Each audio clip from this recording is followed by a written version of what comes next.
രണ്ടാമതായിട്ട് ഏറ്റവും പ്രിയപ്പെട്ടവരിൽ നിന്ന് ഉണ്ടാകുന്ന തിക്താനുഭവങ്ങൾ ഏറ്റവും വലിയ വേദനയായിട്ട് വരും.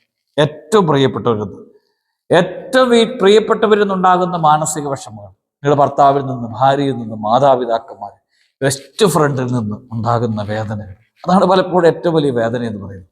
ഈശോയുടെ പുരുഷന്റെ വഴിയിലെ ഏറ്റവും വലിയ വേദനകളിൽ ഒന്നാണ് ഈ സ്നേഹപൂർവ്വം ഗാഠമായിട്ട് ചുംബിക്കുന്ന, കാപട്യത്തോടുകൂടി ചുംബിക്കുന്ന ഒരു സ്നേഹിതനെ പോലെ, ഏറ്റവും പ്രിയപ്പെട്ടവനെ പോലെ ഗാഠമായിട്ട് ചുംബിക്കുന്ന യൂദാസിന്റെ വഞ്ചന, അല്ലെങ്കിൽ പത്രോസ് തള്ളിപ്പറയുന്നത്.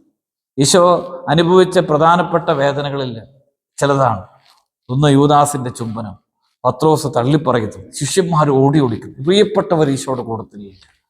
ആരെങ്കിലുമൊക്കെ ഉണ്ടായിരുന്നെങ്കിൽ ഏറ്റവും വലിയ ആശ്വാസമാണ്. നമ്മുടെ ജീവിതത്തിൽ പലപ്പോഴും നമ്മുടെ ഏറ്റവും കൂടുതൽ നമ്മുടെ കൂട്ടത്തിൽ ഉണ്ടാകുമെന്ന് വിചാരിച്ച ആൾക്കാർ നമ്മളെ കൈവിടുകയാണ്, നമ്മളെ ചേർത്ത് പിടിക്കുമെന്ന് വിചാരിച്ച ആൾക്കാർ നമ്മളെ തള്ളിപ്പറയുക, അല്ലെങ്കിൽ നമ്മളെ എന്ന് നമ്മുടെ കൂട്ടത്തിൽ കാണുമെന്ന് ആൾക്കാർ നമ്മളെ ഉപേക്ഷിച്ച് പോവുക. അത് ഏറ്റവും വലിയ വേദനാജനകമായ അവസ്ഥ. ആ അവസ്ഥയാണ് ഈശോ കടന്നു പോകുന്നത്. പുരുഷന്റെ വഴിയിലെ ഏറ്റവും പ്രധാനപ്പെട്ടത്, ഏറ്റവും പ്രിയപ്പെട്ടവർ ഈശോയിൽ നിന്ന് അകന്നു പോവുക. മറ്റുള്ളവർക്ക് മനസ്സിലാകാത്ത പല സ്വകാര്യ ദുഃഖങ്ങളുണ്ട്. പലപ്പോഴും ചോദിക്കും, നീ എന്തിനാ ഇത്രയും വിഷമിക്കുന്നത്? നീ എന്തിനാ ഇത്ര അസ്വസ്ഥപ്പെടുന്നത്? നീ എന്തിനാ എപ്പോഴും കരയുന്നത്? അറിയാൻ പാടില്ലാത്ത കാര്യങ്ങളാണ് മറ്റുള്ളവർക്ക്. ഒരാളുടെ സ്വകാര്യ ദുഃഖത്തിന്റെ ആഴം പക്ഷെ മറ്റുള്ളവർക്ക് അറിയണമെന്നില്ല. ഒരു കുടുംബത്തിലെ ഒരാളുടെ സ്വകാര്യ ദുഃഖം ജീവിത പങ്കാളിക്കോ മറ്റുള്ളവർക്കോ അറിയണമെന്നില്ല, അല്ലെങ്കിൽ നിന്റെ കൂടത്ത് നിൽക്കുന്നവർക്ക് അറിയണമെന്നില്ല. അത് കടന്നു പോകുന്ന വ്യക്തിക്കാണ് ആ സ്വകാര്യ ദുഃഖങ്ങളുടെ ആഴം അറിയാൻ പറ്റുള്ളൂ. പലപ്പോഴും പറഞ്ഞാലും അത് തമാശയായിട്ട് കണക്കാക്കും, പങ്കുവെക്കുമ്പോഴും അതിനെ നിസ്സാരമായിട്ട് കണക്കാക്കാറുണ്ട്. ആ വ്യക്തി കടന്നു പോകുന്ന ആ ദുഃഖത്തിന്റെ ആഴമുണ്ടല്ലോ, വേദനയുടെ ആഴമുണ്ടല്ലോ, ആ വേദനയുടെ ആഴം പലപ്പോഴും മറ്റുള്ളവർക്ക് കാണാനോ അവരെ ആശ്വസിപ്പിക്കാനോ പറ്റിയല്ല.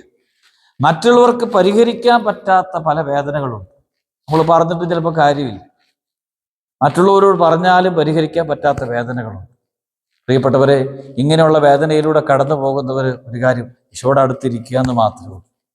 ചില സമയത്ത് അങ്ങനെയാണ്. ആരുടെ മുമ്പിൽ ഇരുന്നാലും പരിഹരിക്കാൻ പറ്റാത്ത ചില വേദനകളുണ്ട്.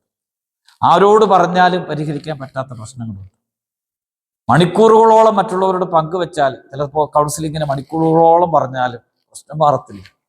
പ്രിയപ്പെട്ടവരെ, ജീവിതത്തിൽ നിന്നെ മനസ്സിലാക്കുന്ന കർത്താവിൻ്റെ മുമ്പിൽ 1 മിനിറ്റ് ഇരുന്നാൽ തന്നെ ഏറ്റവും വലിയ ആശ്വാസമാണ്.